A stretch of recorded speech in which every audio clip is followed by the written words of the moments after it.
Um, I want to share that part of the reason that the hosts felt clear to kind of have this piece be brought this morning is because we have been kind of wrestling with some of these conversations ourselves, and so I share this morning with a sense of exploration um, and hope that there is some resonance. Um, if it helps for you to kind of think about the head category, um, the thing that I think this is about is wrestling with this idea of what ministry means in the religious society of Friends. Uh, it seems to me that one of the most distinctive parts of this Quaker tradition that we have is the existence of what gets called the unprogrammed waiting or expectant worship. And the fact is that fully unprogrammed meetings of this kind only use that kind of worship. Many of us are familiar with that. My sense is that here in this Three Rivers experiment, the unprogrammed worship is still at the heart of the experience. My thought is that these small messages are just an on ramp to listening to the deeper message that Spirit brings to each one of us in prayer and in gathered open worship. But not all branches of contemporary Quakerism still use the practice of open worship. However, there is no denying that it was a powerful early influence on what Quakerism came to be. That's just history. One of the early consequences of the priestless, pastorless meeting for worship in ye olde Quaker days is that how early Friends spoke about ministry was different than the way that most other Christian traditions and denominations talked about it. So the first Friends took Martin Luther's idea of a priesthood of all believers to an extreme conclusion. While other Christian traditions had categories of lay people and clergy, Friends did away with the idea of lay people entirely, meaning that all Friends were responsible for ministry. In fact, George Fox, a founder of Quakerism, reminded people often to keep your testimony against hireling priests and their tithes. And this word hireling, while undeniably connected to the idea of being hired for work, also has a biblical basis that isn't just about money. John 10:11 through 13 has Jesus say this. This is the Jesus text here. I am the good shepherd. The good shepherd lays down his life for the sheep. The hireling, who is not the shepherd and does not own the sheep, sees the wolf coming and leaves the sheep and runs away. And the wolf snatches them and scatters them. The hired hand runs away because a hired hand does not care for the sheep. Now, what I see there is that the problem seems not to be so much that the hired hand is hired as the fact that his heart isn't really into caring for the sheep. And I think this is what Friends were opposed to. People going through the motions of caring, but not actually having the care or concern. To put it another way, Fox was not opposed to ministry or the idea of ministers. He was opposed to people play acting at ministry and getting a paycheck for it. And one of the ways to stop this is to stop the paychecks. Indeed, Fox is quite vocal about how ministry, when it is authentic, is exciting and important. He says, um, at the hearing of the speech of the true minister, there is a joy to all that seek and thirst after righteousness. For the preaching of the gospel is the glad tidings, the joyful news, and is a comfort to the soul, body, and mind. And this gives us a very thorny problem, I think.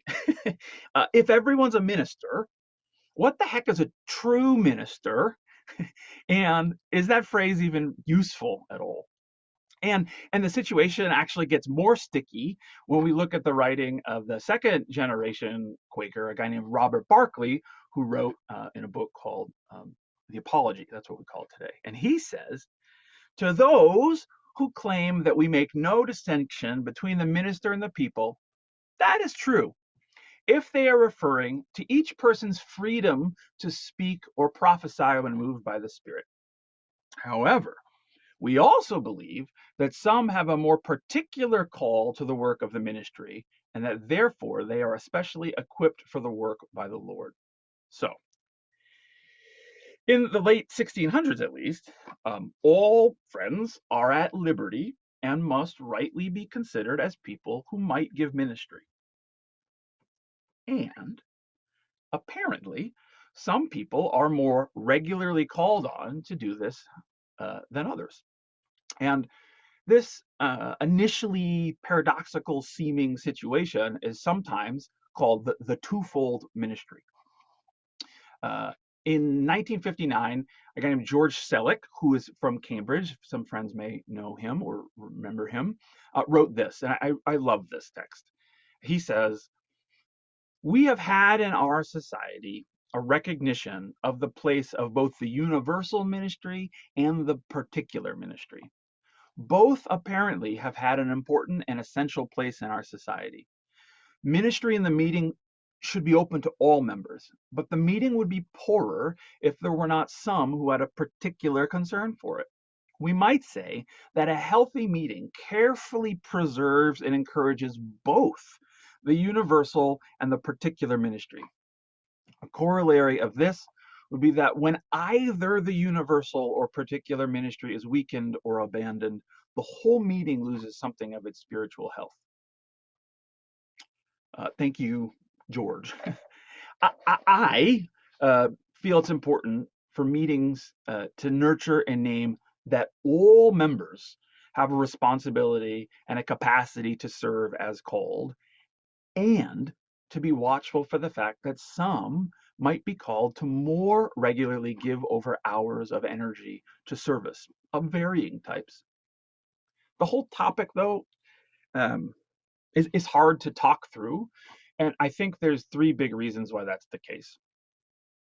First, most folks, me included, come to the religious society of Friend from other traditions, and oftentimes what they're moving away from is an overly domineering pastoral figure or a theology in some other denomination that does not feel life-giving to them. So the association with ministry is sometimes hooked into painful and traumatic histories. Second, the fact is that as Quakers, we ourselves historically have messed up this whole ministry thing pretty significantly in the 1800s. And we allowed those with the particular ministry, what we call recorded ministers and elders, to become a kind of in group that, though not paid, began to exercise authority and control in some pretty damaging ways that we have not always accounted for. Finally, having a conversation about ministry is hard because it can easily feel like what's being said is that those that are feeling the call to a particular ministry are somehow more important or valuable or holy than those serving in other ways. And that's just plain wrong. I love Selleck on that. He says, right, whenever the universal or the particular ministry is weakened or abandoned, the whole of the meeting loses its spiritual health. I think that's right. Um, Behind and underneath and maybe permeating throughout the whole of it, I think what I want for friends, both those of us gathered here today and those who will never hear this, is to know the invitation to two things that are intimately bound up together. One, I think our meetings ought to be ministerial laboratories, workshops of service, and greenhouses of spiritual giftedness. Each of you should know that you are loved and good exactly as you are, and you may be called to give more. The second thing is, if you are called to service, either by giving vocal ministry, teaching, or being in public leadership, or being a grounding presence, an eldership role, that call to service must be grounded in a community of care and accountability. The awesome, beautiful consequence of this is that when we are all together looking for those new seedlings of spirit, we can trust that others may see something we have missed. I want all to hear that the hope and the promise of the gospel is indeed glad tidings, joyful news, and a comfort to body, soul, and spirit. I want us all to know that as we listen for inner teacher's promptings, we will be yoked to one another and into a greater love for creation. My prayer is that as we are each listening to see what comes next, what we are listening for at the tap root is faithfulness. However, that call for what comes next looks and sounds, and wherever it leads, it is a glad and joyful and soul lifting thing. So, my prayer is you follow it. You ask others to help you hear it better, and you know that we will all follow it better together, all of us. And I think that is the good news.